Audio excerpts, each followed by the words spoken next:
Personne ne connaît vraiment les empires français. On entend leurs noms sans savoir qui les a faits ou ce qu'ils font d'autre. Certains ne pensent que comme des consommateurs et n'espèrent pas augmenter leur mindset. Parler d'économie, du business ou encore de gros sous. Oui, gros sous. C'est ce que font ces empires français. Vous pouvez aussi le faire en travaillant intelligemment, puis vous aurez le pouvoir de changer votre vie. Ici, vous verrez qui sont les figures influentes françaises.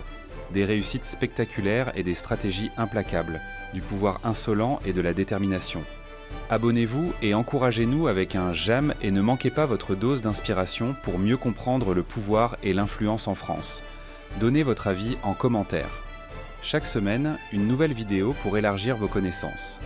Norac et Bruno Caron, l'histoire d'un empire agroalimentaire français. Plongez dans les coulisses d'un géant de l'agroalimentaire qui a su s'imposer en France et à l'international. Découvrez comment Bruno Caron, entrepreneur visionnaire, a construit le groupe Norac, un acteur incontournable du secteur. Les débuts et les premières acquisitions. Dès sa création en 1992 par Bruno Caron, Norac a entrepris une stratégie de croissance externe ambitieuse. En 1994, le groupe rachète Donat, pionnier du sandwich préemballé en France depuis 1976.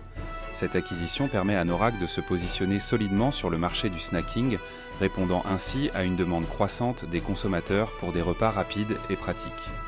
Parallèlement, Norac intègre des entreprises emblématiques telles que la boulangère, renforçant sa présence dans le secteur de la boulangerie et de la viennoiserie. Ces acquisitions stratégiques ont permis au groupe de diversifier son portefeuille de marques et d'élargir son offre produit. Expansion internationale et diversification. Fort de son succès en France, Norac entame une expansion internationale. Le groupe s'implante en Allemagne, au Brésil, en Espagne, au Royaume-Uni et aux États-Unis, exportant son savoir-faire et adaptant ses produits aux spécificités locales de chaque marché. Cette présence mondiale témoigne de la capacité de Norac à innover et à s'adapter aux tendances alimentaires internationales. Engagements sociétaux et mécénat. Au-delà de ses performances économiques, Norac s'engage dans des actions sociétales. En 2005, le groupe crée l'association Art Norac, dédiée à la promotion de l'art contemporain. Cette initiative vise à rendre l'art accessible au plus grand nombre et à soutenir la création artistique, illustrant ainsi l'engagement de Norac en faveur de la culture et de la responsabilité sociale. De père en fils, après 3 décennies à la tête de l'entreprise, Bruno Caron passe le relais à son fils, Julien Caron, en 2022.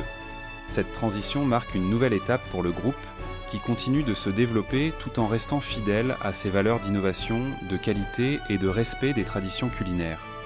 Sous cette nouvelle direction, Norac entend renforcer sa position sur les marchés existants et explorer de nouvelles opportunités de croissance en s'adaptant aux défis contemporains tels que la transition écologique et les nouvelles attentes des consommateurs en matière de transparence et de responsabilité. Aujourd'hui, avec plus de 5000 collaborateurs et un chiffre d'affaires avoisinant les 900 millions d'euros en 2020, Norac incarne une success story française dans le secteur agroalimentaire. Le groupe continue d'innover et de se diversifier tout en restant fidèle à sa mission, offrir des produits sains, pratiques et gourmands, en harmonie avec les enjeux sociétaux actuels. Si vous avez aimé cette aventure, laissez un commentaire, un j'aime et abonnez-vous pour écouter la prochaine histoire sur Spendesk, une plateforme de gestion des dépenses tout en un.